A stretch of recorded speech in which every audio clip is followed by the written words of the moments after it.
Welcome to Talkin' About It, where we're doing a deep dive into the Lord of the Rings books from two very different perspectives. I'm Evelyn, and I've never read the books. I'm Robert, and I've read the books too many times to count. Come join us on this adventure.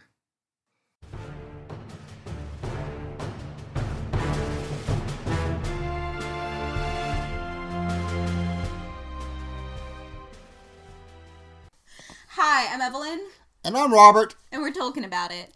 Okay, then. So, we have had some really good feedback from some of our listeners. Some of that is going to help us, and we're already making some changes because of it. Yeah, so definitely shout out to my friends Matt and Anna, who have been giving us some incredible feedback, but also shout out to just everyone who's been listening and sticking with us. You have no idea how much we appreciate it. Please keep reviewing us and rating us and leaving us feedback. We want to make this as great as possible, and hopefully with some of the changes we're going to do, we're going to clear some things up for you. Make them as clear as the muddy water that Frodo cools his feet off in later in this chapter. Gross. Okay, so one of the things we're going to be changing, it's only a little bit, is just the format at the beginning, where we realized we kind of forgot to talk about my predictions at the beginning of the episodes about what's going to happen in the chapters, so we're definitely going to bring those up again. And then we're going to give a quick 30 to 60 second brief summary about the chapter itself so that you know what's happening, and then we'll go straight into the discussion. Okay, so what were your predictions?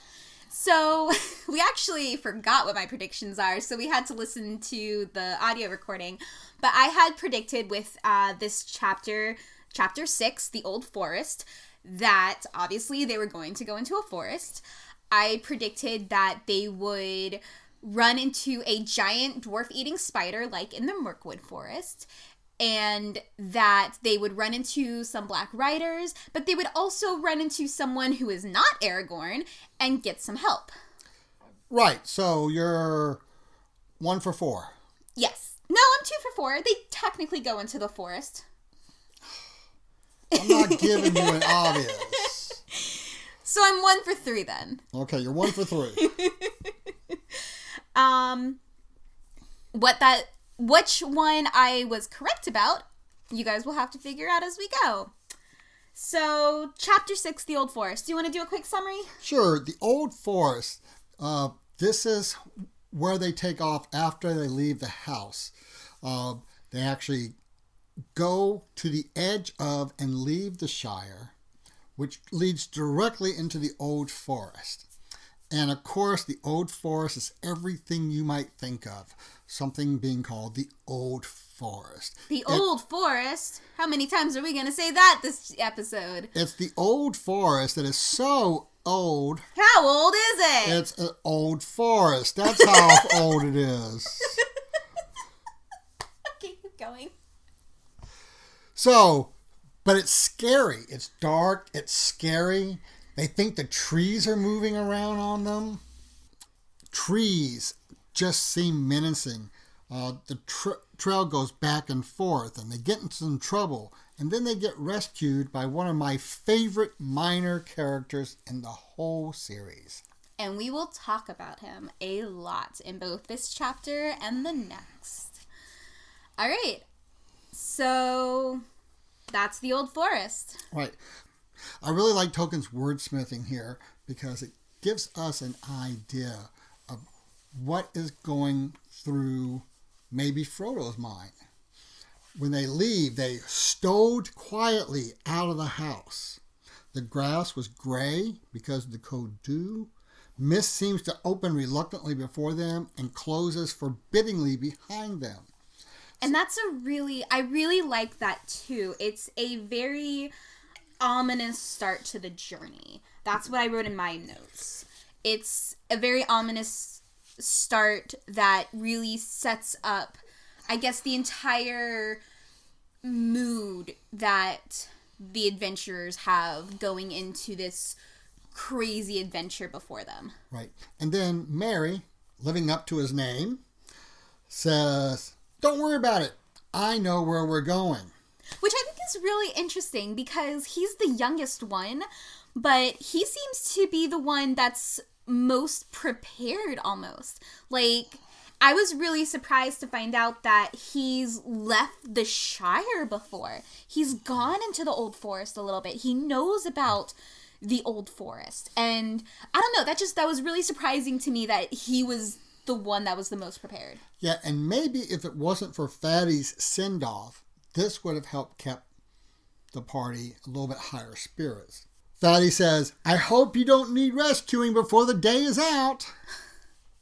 I mean, that sounds like something Mom would say. Well, and it's not like he's the one going to be rescuing anyway. True. Yeah, there's no way he would. Also, something that I noticed at the beginning, this is another chapter where Frodo wakes up last. Yes. That's interesting, too, I found. Yeah, I would think that with Frodo being the most anxious, he might not be able to sleep. But I guess maybe he just wants a little bit of extra rest before this insane journey they're going to go on. But I also think part of it is he has a hard time getting to sleep, too. That is true. He has a lot on his mind. Even with the willingness of his companions to go along with him, he's so worried. And he even worries about Gandalf again. He gives Fatty instructions about where Gandalf should meet them if Gandalf finally shows up again. Right. And, we haven't heard anything about Gandalf ever since he left the last time. Right. And that makes me worried, and obviously it makes Frodo worried. Yeah, because he's long overdue. And I know that Gandalf is like the queen, where you are never You cannot see my father's face. Apparently he did not get my Princess Bride reference. A queen is never early or late. She is always on time. I really wish you guys could have seen his face. But you... Anyway. But yes, Gandalf, he's usually there when needed the most. And Frodo feels like at this moment in time, he's really needed. And he's very anxious that he's not there. Yes, especially when they officially leave the Shire. Right. They actually walk through a gate in the hedge. Right, the hedge we talked about before that separates the Shire, the edge of the Shire, from this old forest. And that was really interesting, talking about just the old forest itself, like giving us a little bit of story about that so we knew exactly what our companions were walking into, where they talk about how the old forest was creeping up on the Shire and the hobbits went hog wild and basically just cut down all the trees and made this huge bonfire, being like, you don't come here, guys. Right. And so when they go through this locked gate, mm-hmm. and it clicks locked behind them, Tolkien kind of describes it like the sound of a door slamming shut behind them. It's got a permanent feel that they have left the Shire and they might not be coming back. The actual quote, I wrote it down, was, the sound was ominous. And I feel like that's been the entire start of this chapter so far, is just very ominous about what's coming up. And going back, talking about the forest itself, it is said that the forest is more alive than the Shire. Yes, it's definitely really interesting. You really get more of a sense where it's such a world filled with magic, just saturated with magic, where this forest itself is alive and breathing and thinking with its own feelings. And that can be seen once they actually start to move into the forest, how it's described as being unfriendly and menacing towards them. Right, and Mary is asked if the old stories are true, and Mary reviews some of those stories really quickly, and he says, and he's very cheerful about it too. Well, yeah, which I think shows his excitement, but also his naivety. I did not say that word right. How do you say that word? I can't say it right now that I've heard you say it wrong. It shows how naive he is. I'll say that. And the other thing that's interesting is, he says, but I don't believe in him. And he's just as happy and merry about saying it. I don't believe in him as he was the previous day, the previous evening. But in this case, when he says that, the trees, get hostile. The trees are like, oh, you don't want to believe in us? Well, we are gonna mess with you. Right, but then it's not even Mary, though. Mary still is seeming cheerful. But Pippin gets scared and goes, oi, oi, I'm not going to do anything. Just let me pass. Right, yeah. And so it's almost like he's hearing voices in his head. Yeah. He just gets that feeling of dread. Right. And then Frodo starts to sing a song. And to me, the song almost seems like a psalm, out of the Bible. Yo, yeah. And we've talked about that before with Tolkien being Christian. And it was really interesting how it kind of almost felt like a prayer. However, it angered the trees. Right. It ended up angering the tree. It ended up angering the trees. It almost seems like they made the path more narrow, harder to get through with the ponies. Right. And as the path is going, the path is changing on them. They want to stay on the edge of the forest, but it seems like the forest is forcing them further and further into the heart, where it's the most alive and the most menacing. And what's really interesting is this, where Tolkien gets into some really neat wordsmithing again. He starts telling us about what the place is like, and I don't remember the path going this way, and just giving us all these details, snap, snap, snap, snap, fast, fast, fast. So we have the same feeling about feeling lost in the book as they have feeling lost. Speaking of lost, something I was going to mention is it did almost lose me. While I realized what Tolkien was doing, it felt just too much for a minute for me. And I think this is one of those places where when I tried to read it, I just kind of gave up because it felt almost like too much description. And that's something that I've talked about before with people, where sometimes it feels like there's just too much description. And I'll be honest, it was so much that instead of taking me further in, it took me out of it a little bit.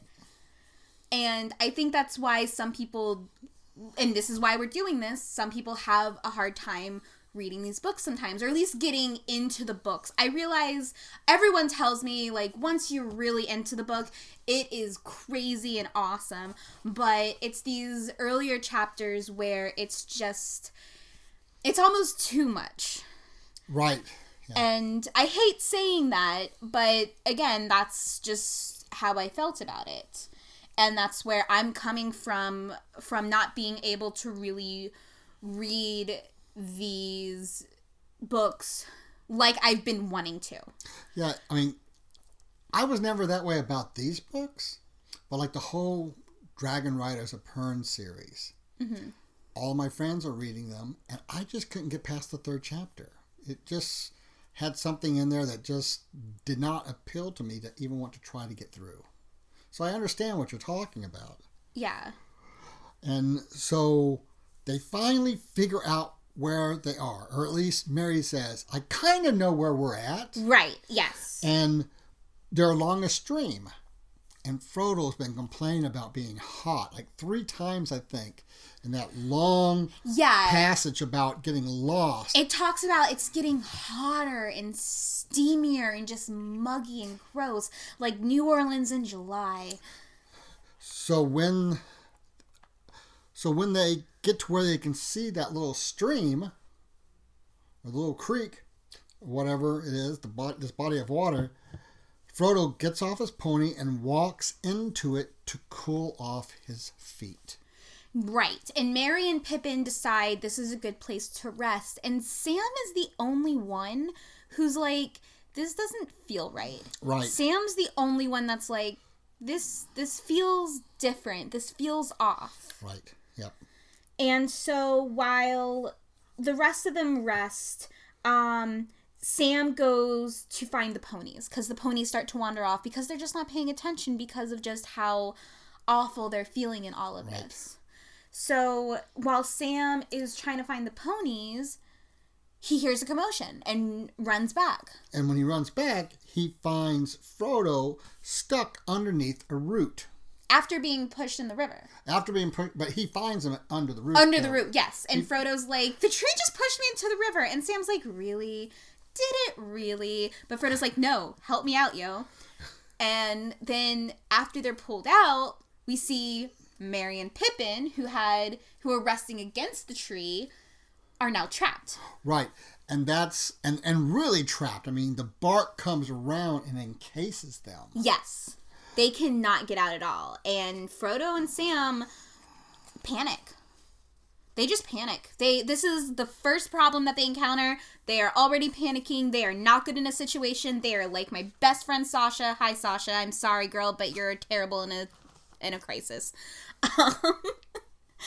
But they are terrible in a crisis. It's the first crisis of the journey, and it's already too much for them. Right, and they suddenly get this idea, well, maybe if we threaten them, let's build a fire. Right, yeah, let's build a fire. And what's so interesting is something you said before where Pippin heard the forest talking to him. Merry now says, no, you gotta stop because put it out. The tree said it'll suffocate us if you burn it. And then at this point, Frodo is really freaking out.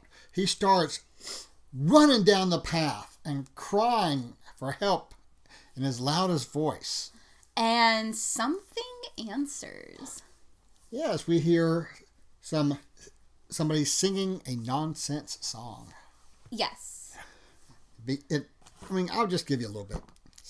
Hey do, merry do, ring a dong dillo, ring a dong, hop along, fa la la the willow, Tom Bon, jolly Tom, Tom Bombadillo.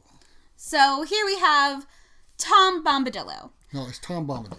Tom Bombadil? Oh. Yeah, he puts the O on the end to make it rhyme. Gotcha. Well, it's Tom Bombadil, and me never reading the books before, and him not showing up in the movies, I had no idea who this was. And then you told me. He's one of my favorite characters.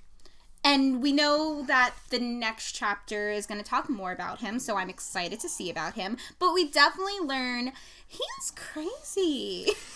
But there's some interesting things going on here too, though. So now Tolkien is using color theory.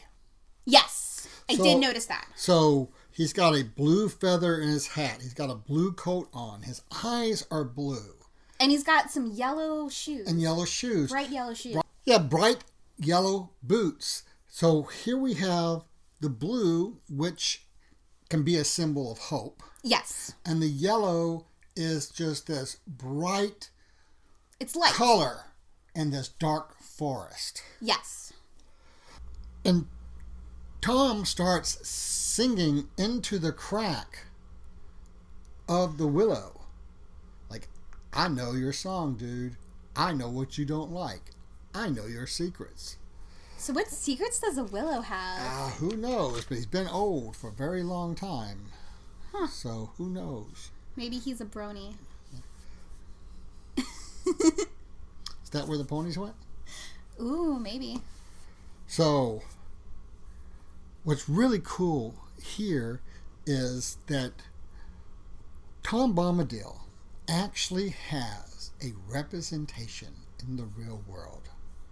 Really? Tolkien's children had a doll that looked exactly as Tolkien describes it here, dressed the same way, and that's even the doll's name that the children had given him. Interesting. So, and apparently, when they were kids and playing all the time, it was always Tom Bombadil that rescued everybody. Aw, that's cute. Just like Alex and his G.I. Joes, my brother. G.I. Joe's always rescued Barbie falling to her death.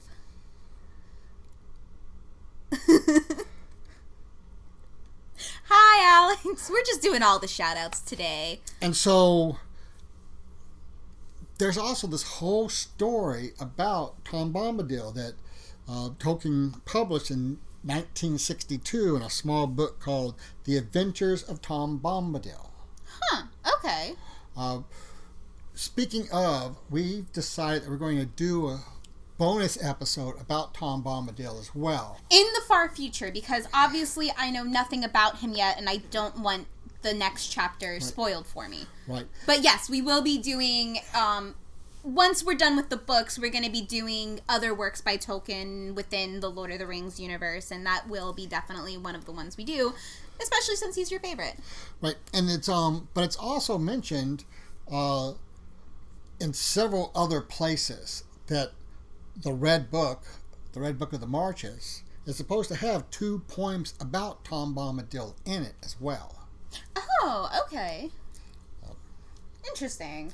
And then the other thing that's interesting is that Tolkien might have gotten the whole idea of this character being this singing, living representation of nature, because there's an idea about these Finnish singing wizards.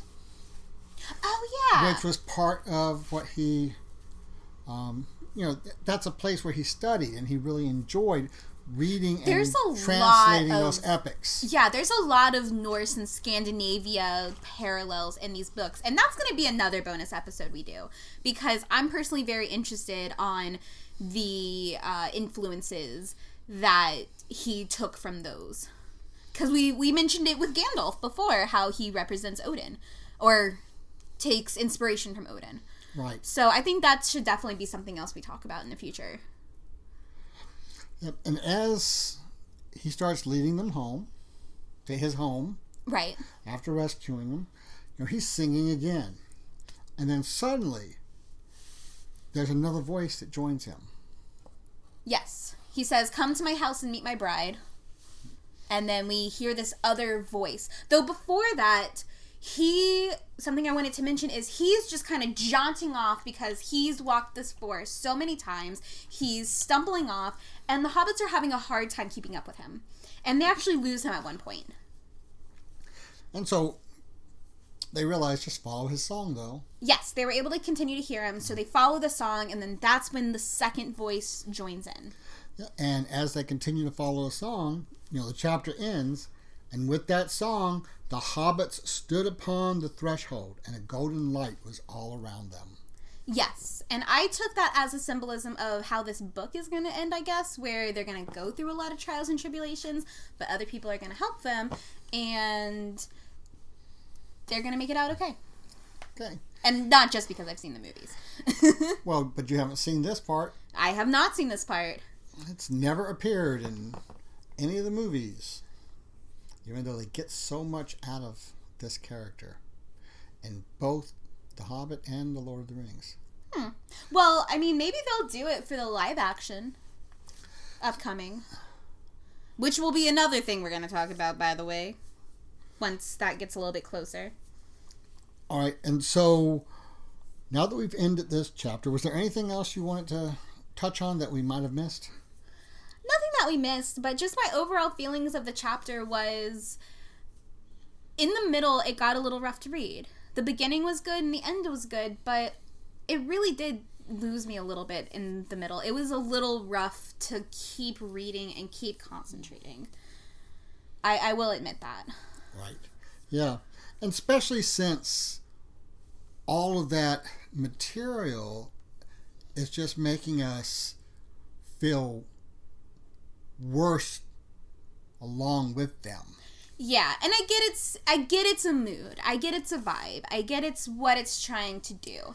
But I guess I just don't meld with that vibe sometimes with it. Right. But it's very unlike a battle, though. If we read the same amount of words and it was this interesting battle, right, we would have quickly read through it, maybe even gone back and read it again. True, that is true. So it's it's a good. So how long are the battle scenes? Well, look at the movie. True. So I think that's all interesting as well. Yeah. So predictions for the next chapter, which is called In the House of Tom Bombadil. So, In the House of Tom Bombadil. Well, I'm going to predict they go to Tom Bombadil's house and they meet his bride. And they're probably going to eat some. Maybe even take a bath. How is that? All right. But yes. I have no idea what's going to come. I know, but you don't. have to give a prediction of something that's not obvious. Okay. Just so we can laugh at you later on. All right, something that's not obvious. Aragorn is not going to show up again. That's obvious. Is it? I don't know anymore. I'm going to keep predicting he's not going to show up until he shows up. Oh my god, I know it's not going to be a filler chapter. I know it's going to be important. But I feel like it's going to be a lot of dialogue. I don't know why. I'm getting that sense it's going to end up being a lot of dialogue. Am I allowed to predict that? Just a lot of dialogue? Well, I mean, yeah, you can, but that's not really what the chapter is about. Okay, I mean, it's about some symbolism and hope for the journey. We get a really interesting surprise in this. Really? That's all I'm going to say. Gandalf shows up. There we go. That's my prediction. Gandalf shows up. But from watching the movies, you know he can't show up yet, though. No, I don't, because I've noticed that they've changed a lot. Okay, fine. I mean, I don't really remember the movie. It's been a few years, so that's my prediction. A surprise. I don't know. Mr. Maggot shows up again. Okay. Mr. Maggot shows up. That's the surprise. Okay. Or the Saxville Baggins. No, they wouldn't. They're so happy to have Bag End. They're never going to leave. Unless they think Frodo took something that he wasn't supposed to. They'll track him down better than the Black Riders. They track him down to his grave for that. Yep. Not like they don't have all the silver spoons already. What if the Saxville Baggins are the Dark Riders? I mean, honestly, at this point, I would not be surprised, even though we know it's not. All right, well, I guess that's it.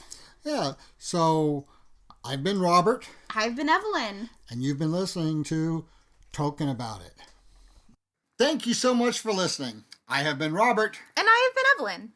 Podcasters are Robert and Evelyn Lewis. Edited by Evelyn Lewis. Produced by Robert Lewis, Evelyn Lewis, and the Comic Canary. Music provided by Ben Sound. Link in the description. Support us on Patreon at Talking About It Podcast. And a very special shout out to our very first patron, Regina. Hi! Follow us on Facebook and Instagram at Tolkien About It. And Twitter at TolkienPod. Thank you all again for listening, and we'll see you in 2 weeks.